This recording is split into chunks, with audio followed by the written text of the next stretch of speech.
नमस्कार दोस्तों, आज हम आपको बताएंगे रूट 5 एक अपरिमेय संख्या है, कैसे सिद्ध करना है। क्योंकि इस क्वेश्चन को आप समझ नहीं पाते हो, आपने कई जगह समझा होगा लेकिन आपके समझ में बिल्कुल भी नहीं आया होगा और आपने सिर्फ रटा होगा।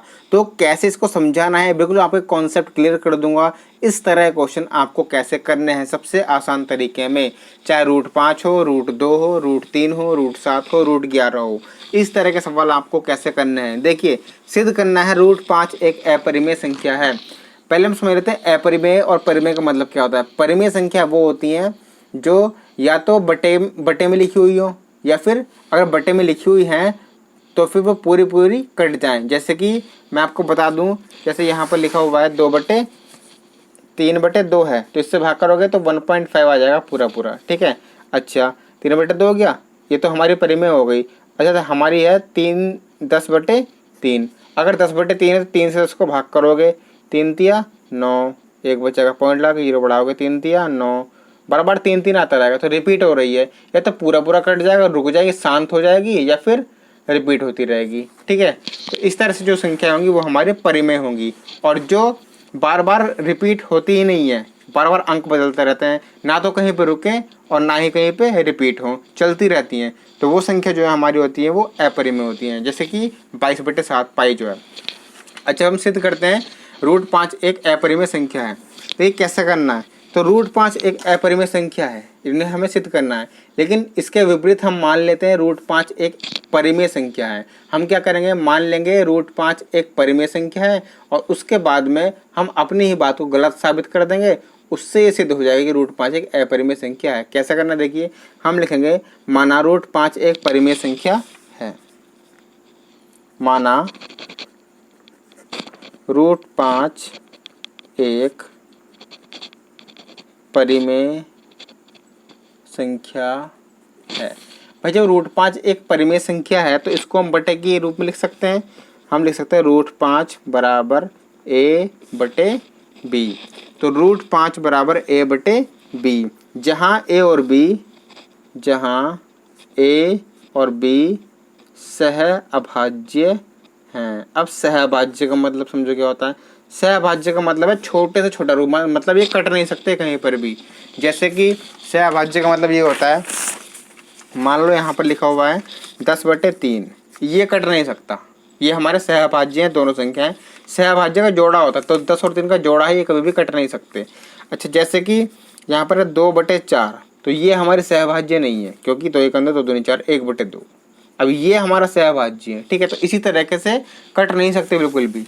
तो a/b जो है वो सहअभाज्य है। अब हम क्या करेंगे, दोनों पक्षों का वर्ग कर देंगे।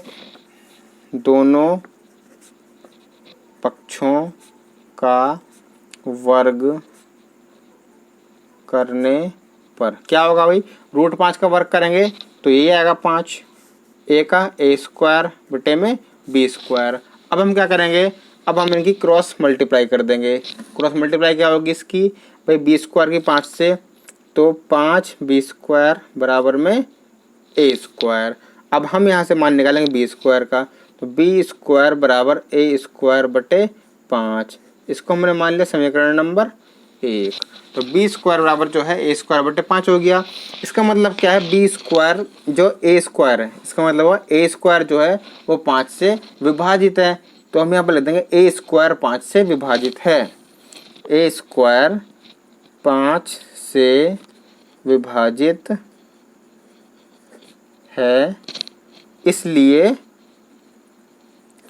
a भी 5 से विभाजित होगा। अब इसको समझिए क्यों लिखा मैंने ये, भाई a² जो है वो 5 से विभाजित है, तो a भी 5 से विभाजित क्यों होगा, a² है, a² मतलब 8 का स्क्वायर। ठीक है, 8 का स्क्वायर मान लो हमारा जो है 8 से विभाजित है। ठीक है, तो 8 का स्क्वायर मतलब, तो 8 64 बटे 8 है, ये विभाजित 8 64, तो 8 भी तो विभाजित होगा ना, 8 का ना 8। जैसे ही 25 5 का वर्ग है वो 5 से विभाजित है, 5 का वर्ग 25, तो ये कटेगा 5 बार। तो और मैं वर्ग हटा दूं तो ये भी तो 5 से विभाजित होगा। इस तरह से ए भी 5 से विभाजित होगा। तो जब a 5 से विभाजित होगा तो इसका कुछ ना कुछ मान आएगा। भाई a स्क्वायर 5 से विभाजित हो रहा है तो b स्क्वायर मान आ गया। जब a 5 से विभाजित होगा इसका भी तो कुछ मान आएगा। तो हम यहाँ पर लिख देंगे c बराबर a/5। a को 5 से विभाजित करा तो हमारा c आ जाएगा। ठीक है, अब a बराबर 5c, a बराबर 5c। ठीक है, क्रॉस मल्टीप्लाई कर दिया यहाँ पे हमने। ठीक है, a बराबर 5c। अब हम क्या करेंगे, इस a का मान जो 5c आया है इसको हम रखेंगे समीकरण नंबर 1 में। तो हम लिख देंगे a का मान समीकरण 1 में रखने पर, a का मान समीकरण 1 में रखने पर, तो b स्क्वायर बराबर a स्क्वायर बटे 5, b स्क्वायर बराबर a क्या है 5c, 5c का स्क्वायर बटे 5। तो b स्क्वायर बराबर 5 पंजे 25, c स्क्वायर बटे 5, 5 पंजे 25, b स्क्वायर बराबर 5c स्क्वायर। ठीक है, b स्क्वायर बराबर 5c स्क्वायर। तो अब हम यहाँ से क्या लिखेंगे, c स्क्वायर निकालेंगे यहाँ से हम, तो c स्क्वायर बराबर b स्क्वायर, मल्टीप्लाई में 5 आ जाएगा। तो c स्क्वायर बराबर b स्क्वायर बटे 5 समीकरण नंबर 1 थी, इसको समीकरण नंबर 1 मान लो। ठीक है, समीकरण नंबर 1। तो जब c स्क्वायर जो है, जब b स्क्वायर 5 से विभाजित हो गया, जब b स्क्वायर 5 से विभाजित हो गया तो b भी 5 से विभाजित होगा।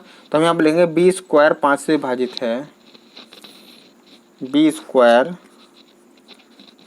5 से विभाजित है, अतः b भी 5 से विभाजित होगा। ठीक है, तो हम यहाँ पर लिख देंगे, इसको यहाँ कर देता हूँ मैं, आगे डिस्टर्ब होगा। तो इसको मैं यहाँ पर लिख देता हूँ c बराबर b बटे 5। ठीक है, तो अब हमारा जो है ये आ चुका है। भाई c बराबर a बटे 5 था और अब c बराबर b बटे 5 है। ठीक है, तो मैं यहाँ पर क्या लिख सकता हूँ कि जो a है वो भी 5 से विभाजित हो रहा है और जो b है वो भी 5 से विभाजित हो रहा है। लेकिन हमने क्या माना था, जो a और b हैं वो किसी से विभाजित नहीं होंगे, वो सह अभाज्य हैं, वो अपने आप में विभाजित हुए पड़े हैं पहले से ही। लेकिन हमने जो सिद्ध किया उससे तो ये निकल के आया था कि a जो है 5 से विभाजित है और b भी 5 से विभाजित है, यानी कि a और b जो हैं एक संख्या से कट रहे हैं, ये सह अभाज्य नहीं रहे। अब तो हमने जो है गलत मान लिया था। तो हम यहाँ पर अब क्या लिखेंगे, हम यहाँ पर लिखेंगे a तथा b सह अभाज्य नहीं है, अतः हमने गलत कल्पना की, हमने जो है गलत कल्पना की कि √5 एक परिमेय √5 एक परिमेय संख्या है। हमने जो है गलत कल्पना कर ली थी कि √5 एक परिमेय संख्या है। जब √5 एक परिमेय संख्या है तो वो हमारी गलत बात हो चुकी है। तो क्या बचा फिर, √5 एक अपरिमेय संख्या है, अतः √5 एक अपरिमेय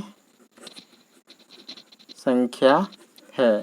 तो इस तरह से जो है आपको ये सवाल करना है। सबसे पहले हमने क्या करा, एक बार फिर देख लीजिए। हमें जो है सिद्ध करना है √5 एक अपरिमेय संख्या है। तो सबसे पहले हम इसकी विपरीत मान लेंगे, √5 एक परिमेय संख्या है। तो जब √5 एक परिमेय संख्या है तो इसको हम बटे में लिख लेंगे, √5 बराबर a बटे b, जहाँ a और b सह अभाज्य है, यानी कि किसी से आप कटेंगे नहीं, कटे हुए हैं। तो दोनों पक्षों का वर्क कर देंगे, यहाँ से b स्क्वायर बराबर a स्क्वायर बटे 5 आ जाएगा। तो b स्क्वायर बराबर a स्क्वायर बटे 5 जब आ गया, यानी कि a स्क्वायर जो है वो 5 से विभाजित है, तो a भी 5 से विभाजित होगा। तो a को हमने 5 से विभाजित कर लिया, इसका कोई मान दे दिया c। ठीक है, तो a बराबर 5c यहाँ से आ गया। अब इस मान को समीकरण 2 में रख दिया हमने, यहाँ पर ये कैलकुलेशन करके c स्क्वायर बराबर b स्क्वायर बटे 5 आ गया। तो b स्क्वायर भी 5 से विभाजित हो गया। जब b स्क्वायर 5 से विभाजित हो गया तो b भी 5 से विभाजित होगा। तो b भी 5 से विभाजित हमने दिखा दिया, कोई मान रख दिया c। अब a और b सह अभाज्य नहीं रही हमारी, क्योंकि भाई a भी 5 से विभाजित हो गया और b भी 5 से विभाजित हो गया, यानी कि 5 से दोनों संख्याएं कट रही हैं।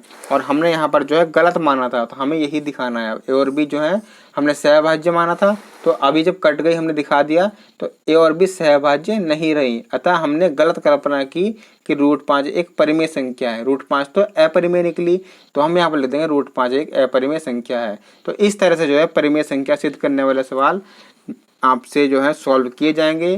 तो वीडियो को लाइक करना मत भूलना, चैनल सब्सक्राइब करना मत भूलना। मिलते हैं नेक्स्ट वीडियो में। Thank you.